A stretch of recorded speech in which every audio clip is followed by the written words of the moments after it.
Roy, I know that people are interested in all of the things that you have done, places you've been to, people you've met. I know I am. All of these people of renown that you've met and rubbed shoulders with over the years. And I wonder if you could share just a few of those experiences with us. And I guess it's also important for you, let us know the qualifications that you have. I know you've got a couple of master's degrees and a PhD, but share these with us and let us learn a little bit about who you are. Well, you want the short story or the long version? Let me try to give you something in between. Actually, I sometimes sit back and am amazed myself at the things that I have been privileged to do and the places I've been privileged to go, and I must say that I give the Lord the credit for all of it. I believe that He has had His hand in directing my path. I graduated from high school right here in this town, in Joplin, Missouri, in 1951,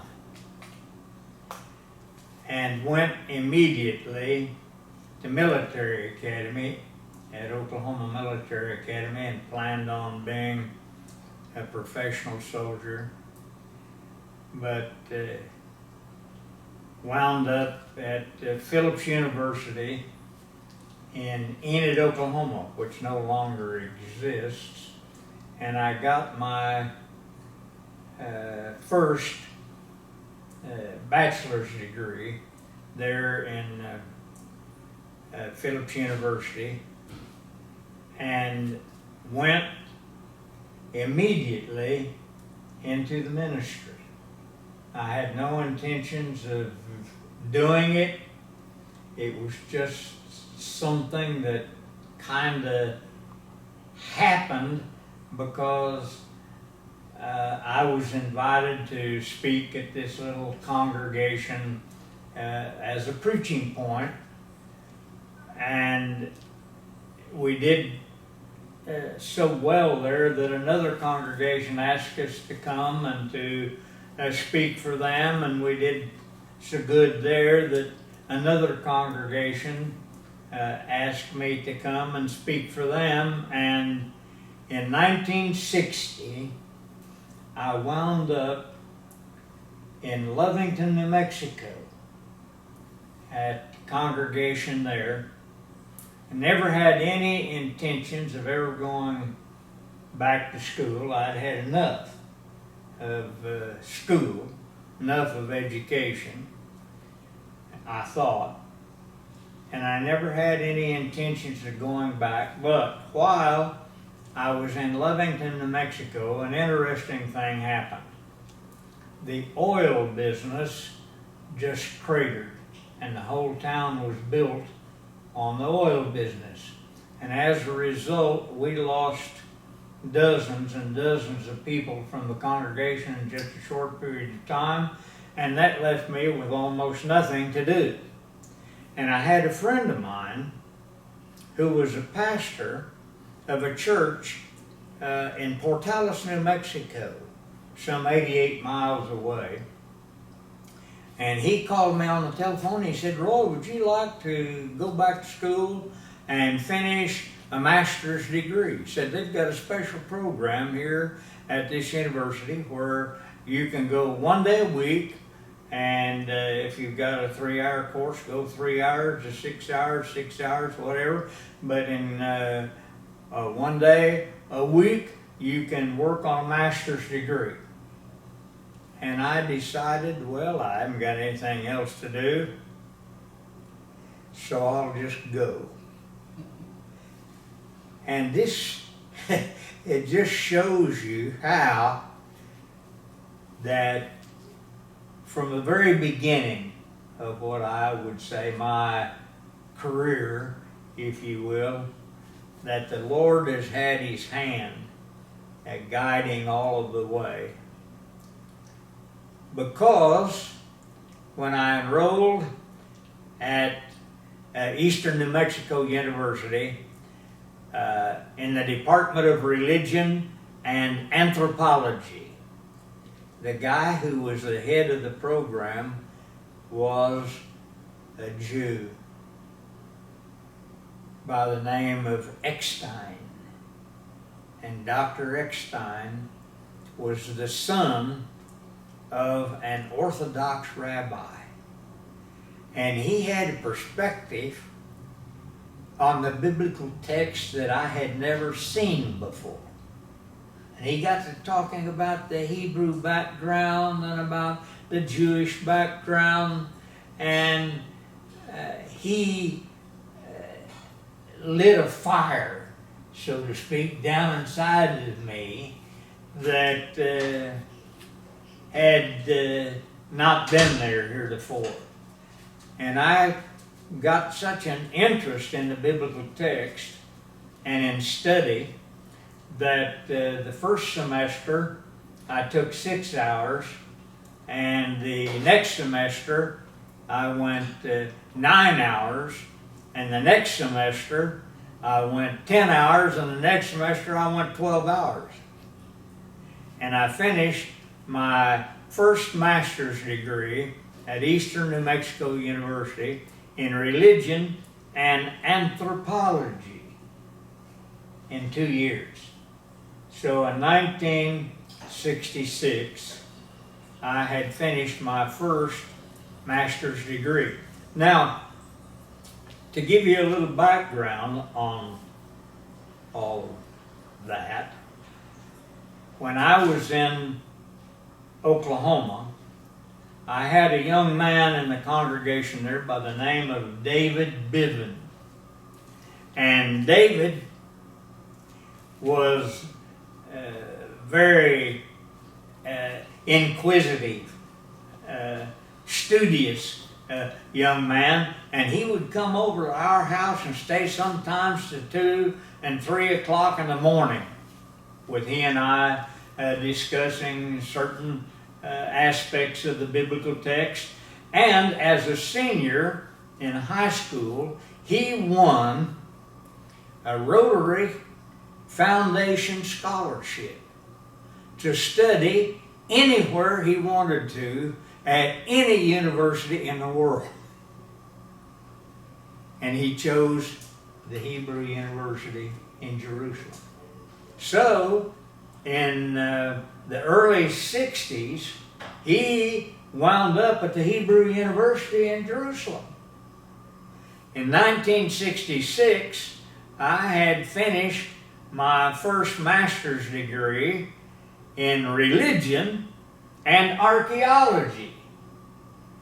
And David wrote to me from Jerusalem, and he said, "Roy, would you like to come and study at the Hebrew University?"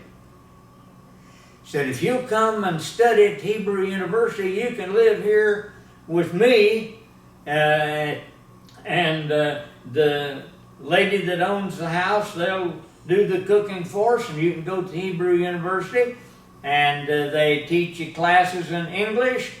And so I went to the bank and borrowed the money. And I went to Israel the first time in 1966, stayed with David, and David had that inquisitive mind just like I did, and we traveled the country together. We went everywhere, from one end of the country to the other, where we were allowed to go, because at that time it was still under the control of the Palestinians over in the East Bank. And that short period of time, I say, basically ruined me.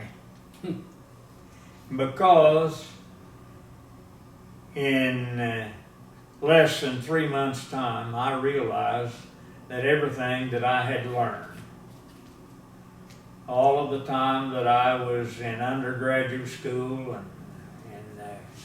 and graduate school, basically anything and everything that I had learned that had anything to do with the biblical text was wrong.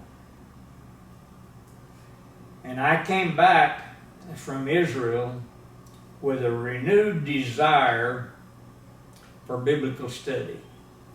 And I said, you know, I can't continue to do what I'm doing without further study, more knowledge, more information. And so I actually talked to Dr. Eckstein at Eastern New Mexico and told him what my dilemma was, and he said, if I were you, I'd go back to school. I'd go work on a PhD. And I said, well, where am I going to go? And he told me of a couple of places, and I flew myself to Ames, Iowa. I went to the University of Iowa, talked to them there. They had a special program in Hebrew studies, but I couldn't get in because they didn't have any scholarship money and they didn't have any student housing, and so they told me about the University of Texas. And I talked to them at the University of Texas. They invited me to come down. I came down, met with the head of the department, Dr. Aharon Baradon. And we had a lovely visit, and he said, well, I'd like to invite you to come study with us. And he said, I can't promise you anything, but if you'll come, I'll do the best that I can to help you. So I went back home and loaded all of my possessions in a van, move it yourself. I packed my wife and 2 kids in a Ford station wagon, drove all the way to Texas from New Mexico, stayed in a hotel for the first few days, and wound up in about 3 days at the University of Texas in Dr. Baradon's office. And the first thing when I walked in the door, he made me his personal assistant, which meant that basically I was running the program. And I didn't know a Hebrew character from a chicken track on the ground.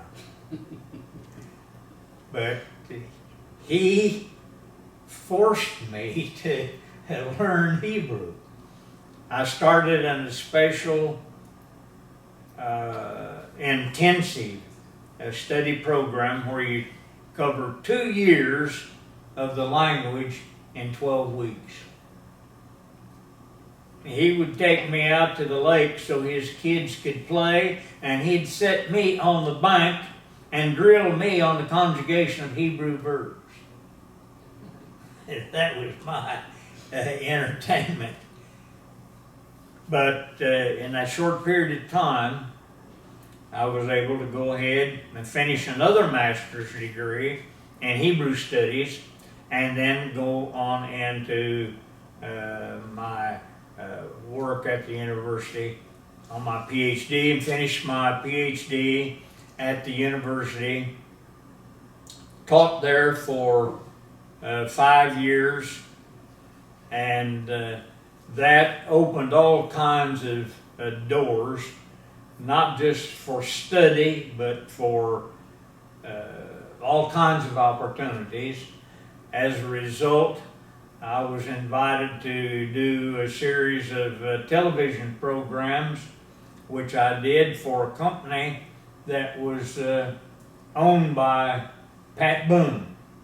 And Pat got me a movie, I hate to use the term contract, but I will, with a network on the West Coast. I did over 250 programs for them on Israel and the Middle East.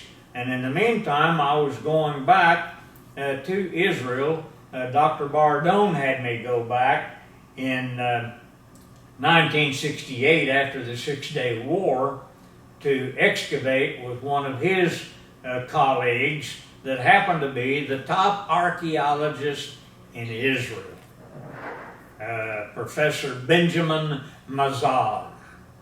And I excavated with him at the Temple Mount starting in 1968, just right after Israel gained access to the East Bank. And we started excavating at the Temple Mount.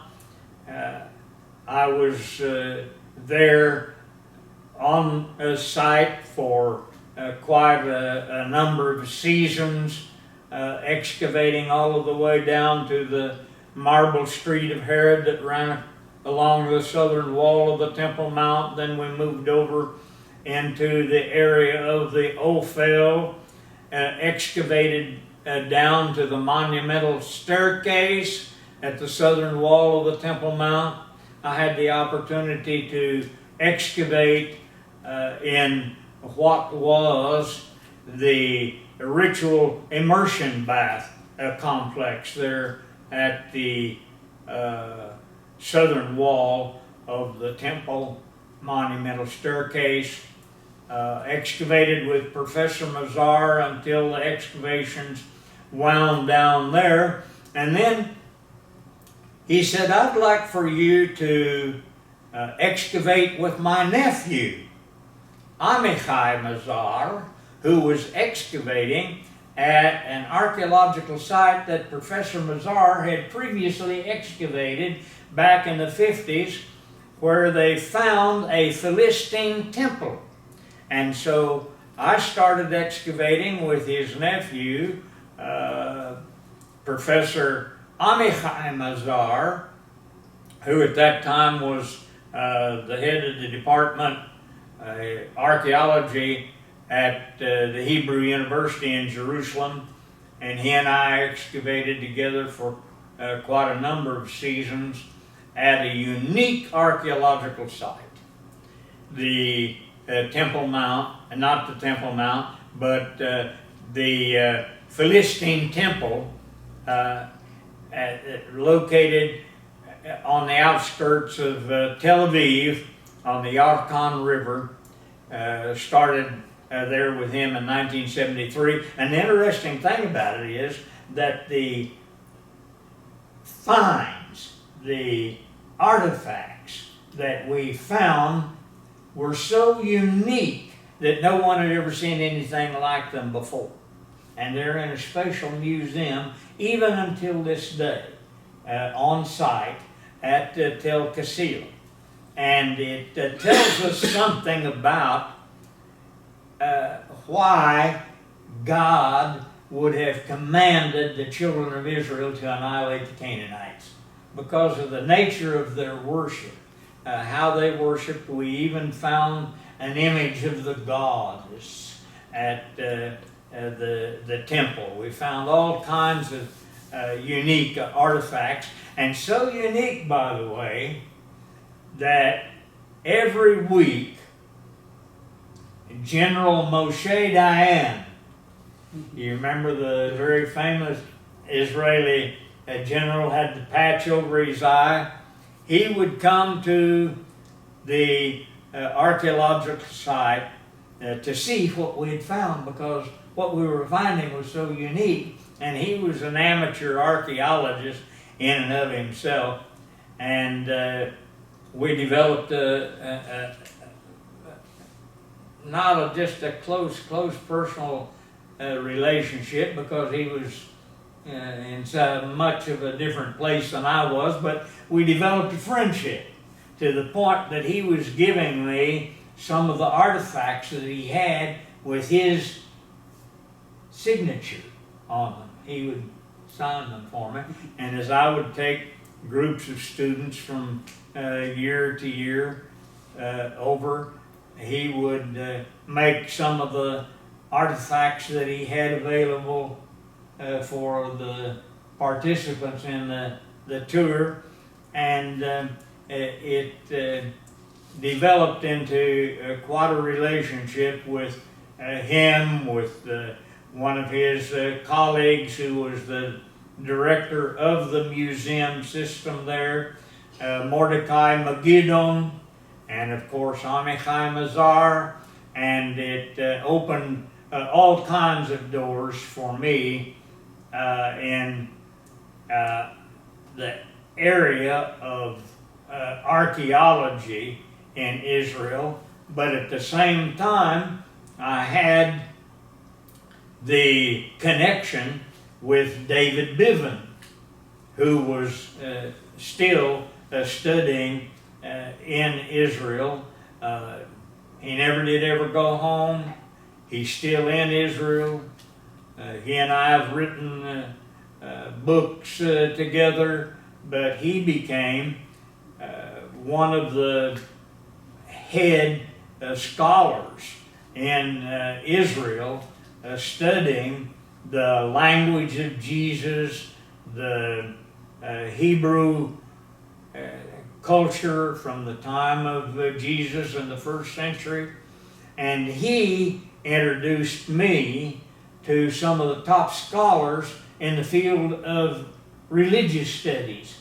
So I had the Mazars over here on this side in archaeology and science, and over here on this side I had David Biven, I had Dr. Robert Lindsay, who at that time was the pastor at the First Baptist Church, the Marcus Street congregation in Jerusalem, who introduced me to Professor David Flusser, who was the chairman of the Department of Comparative Religions at the Hebrew University, who became also a good friend of mine. And by the way, I might just mention for those that are interested, all they have to do is type in to their search engine, Roy Blizzard interview with David Flusser, and they can pull up the whole interview that I did with Dr. Flusser, Professor Flusser. It's almost an hour interview that they can be introduced to one of the top outstanding biblical scholars that our generation has ever known. Professor Flusser, Professor Lindsay, Dr. Lindsay, then with students of theirs such as Dr. Brad Young, many others. I could just go on and on and on, but that door, I would say, into scholarship, the fact that I was able to finish 2 master's degrees and my PhD in Israel in the area of archaeology opened up many, many other doors for me, for not just continued study, but for travel all over the world. And as a result, I was going back and forth from Israel to Jordan and Egypt and Italy and Greece and to the lands of the Bible, as well as all of the islands of the Mediterranean, to Turkey, and it has given me a unique experience, but a unique understanding of the biblical world. And that's something that I wanted to ask you about. Rubbing shoulders, working with, talking on a more social level with some of these guys changes your perspective, gives you a different perspective on the biblical text than does simply sitting in a classroom and studying. Correct? Well, yes, but sitting in a classroom and studying with someone like Professor Flusser is just a unique experience for the simple reason that Professor Flusser spoke, I think, 12 languages fluently. And you'd be in his class and a student back over here would ask a question in German and he would respond in German. And a student over here would ask a question in Greek and he would respond in Greek. And one here would ask a question in another language. Didn't make any difference. Whatever language the question was in, he would respond back in that language. But on the other hand, there were guys like Dr. Lindsay, Bob.